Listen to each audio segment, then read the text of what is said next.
nói đàn ông ích kỷ cũng được, nhưng dù sao đàn ông cũng chỉ là người trần mắt thịt.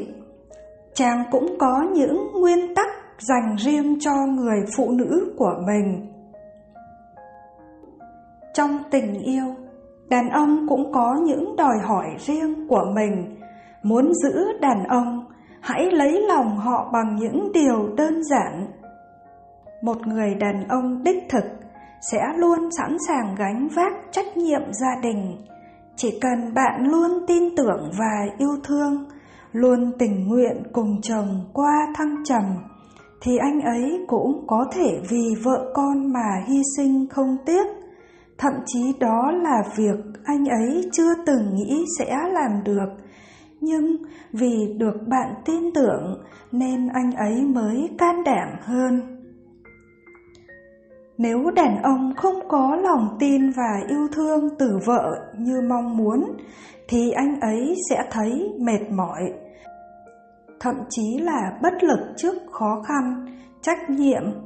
Cách giữ chồng hiệu quả nhất của một người vợ khôn ngoan là đừng sợ mất giá khi dành cho chồng những hành động thể hiện tin tưởng và yêu thương. Đừng đối đầu với đàn ông khi tranh cãi. Mỗi người đàn ông luôn có những áp lực, gánh nặng mà không phải người vợ nào cũng có thể hiểu hết. Và có khi vì không thể giải quyết triệt để, họ đành đem tâm trạng không vui về nhà. Anh ấy có thể vì vậy mà bắt bẻ bạn những lỗi nhỏ, hoặc đôi khi vì không kiểm soát được mà nổi nóng với bạn. Dù vậy, đây không phải là vì anh ấy không còn thương bạn. Anh ấy chỉ đang cố gắng giải tỏa một chút gì đó khó chịu trong lòng, nhưng đã sai cách. Những lúc cãi nhau như thế, tuyệt đối đừng đối đầu với đàn ông. Hãy mềm mỏng hơn, chăm sóc anh ấy bằng những việc làm quan tâm, hoặc bạn cứ cho anh ấy thời gian để suy nghĩ. Đó cũng là cách thấu hiểu và cảm thông hiệu quả nhất. Bạn càng yêu thương, chàng càng dũng cảm. Một người đàn ông thực sự sẽ không trốn tránh trách nhiệm với vợ con và gia đình. Nếu chàng biết rằng bạn yêu thương chàng đến mức nào, nguyện lòng đồng cam cộng khổ với chàng bao nhiêu, thì chàng cũng sẽ sẵn sàng hy sinh tất cả vì gia đình và người đầu ấp tay gối. Ngược lại, khi đàn ông cảm thấy không nắm bắt được vợ mình, thậm chí sinh ra nhiều lo âu, thì biểu hiện của chàng cũng sẽ như một người bất lực. Vì vậy, bí quyết yêu ở đây là đừng sợ bản thân mình bị mất giá. Hãy luôn cho chàng cảm nhận được tình yêu của bạn trong cả lời nói lẫn hành động nhé. Có một trái tim rộng lượng, thật sự hiểu khuyết điểm và thất bại của chàng. Đàn ông luôn xem người phụ nữ và gia đình của mình như chiếc tổ bình yên và như một bến cảng tránh mưa bão. Vì thế, các chàng hy vọng nơi đây đủ an toàn và bao dung cho mọi thành công cũng như thất bại của mình. Bất luận thế nào, hãy dang rộng vòng tay của bạn để chàng luôn cảm thấy bình yên trong cuộc mưu sinh phấn đấu vì gia đình nhỏ của mình. Phụ nữ phải luôn sạch sẽ. Cho dù bản thân có lười có bẩn cỡ nào, các chàng vẫn không thể chấp nhận được một người phụ nữ không buồn rửa mặt, đầu tóc rối bù, tay chân đen đúa vì đất bẩn. Với chàng, người phụ nữ và gia đình mình mới thật sự là bộ mặt của họ. Vì thế, bí quyết yêu đầy tinh tế là bạn không cần quá rực rỡ, nhưng chí ít phải luôn tinh tươm sạch sẽ nhé. Đàn ông cần danh phận người chủ gia đình. Phụ nữ hay thích tranh thắng thua với đàn ông trong vấn đề làm người chủ của gia đình. Kỳ thực, không phải chàng muốn giành quyền thống trị gì với bạn, chẳng qua các chàng cần một danh phận mà thôi.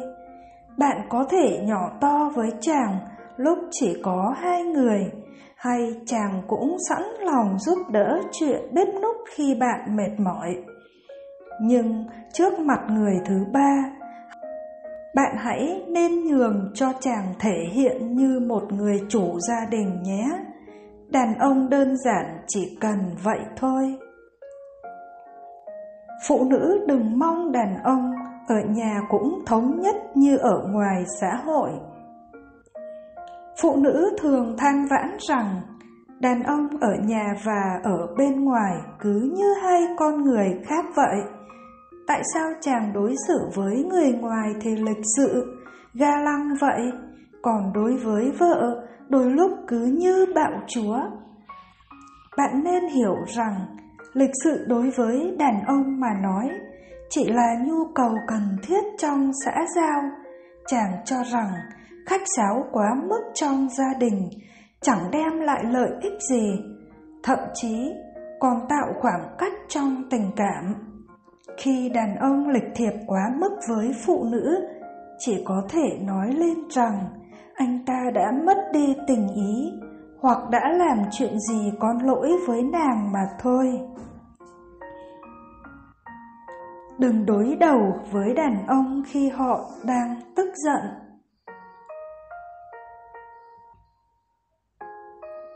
Đàn ông cũng có lòng đố kỵ. Một người phụ nữ nếu thật sự yêu thương người đàn ông của mình, hãy cố gắng hiểu được lòng tự tôn và hư vinh của chàng. Thận trọng khi đối diện với sự đa nghi và suy đoán của chàng nhé. Nếu chàng cảm thấy không thoải mái về mối quan hệ của bạn với người khác giới nào đó, hãy chủ động giải thích để chàng hiểu rõ ngọn ngành, chấm dứt sự nghi ngờ tích tụ trong lòng chàng. Ngoài ra, trong xã giao, bạn cũng nên giữ khoảng cách đúng mực để chàng có thể an tâm và cảm thấy mình được tôn trọng, yêu thương. Đừng tùy tiện đem chuyện nhà kể ra ngoài. Chuyện trong gia đình vốn đã không thể rõ ràng, thị phi như chuyện ngoài đời. Nếu bạn còn đem kể cho người khác nghe, lời qua tiếng lại, truyền tới truyền lui, thì rất có thể chàng sẽ cảm thấy lòng tự tôn của mình phút chốc bị sụp đổ cả. Nếu bạn thật sự hy vọng giải quyết vấn đề gia đình, hãy đóng cửa bảo nhau. Từ từ cùng ngồi lại nói cho rõ. Hãy nhớ một điều, nguyên tắc gia đình của đàn ông chính là không cho phép người ngoài can thiệp vào nội bộ gia đình mình. Đừng so sánh chồng và gia đình mình với người khác.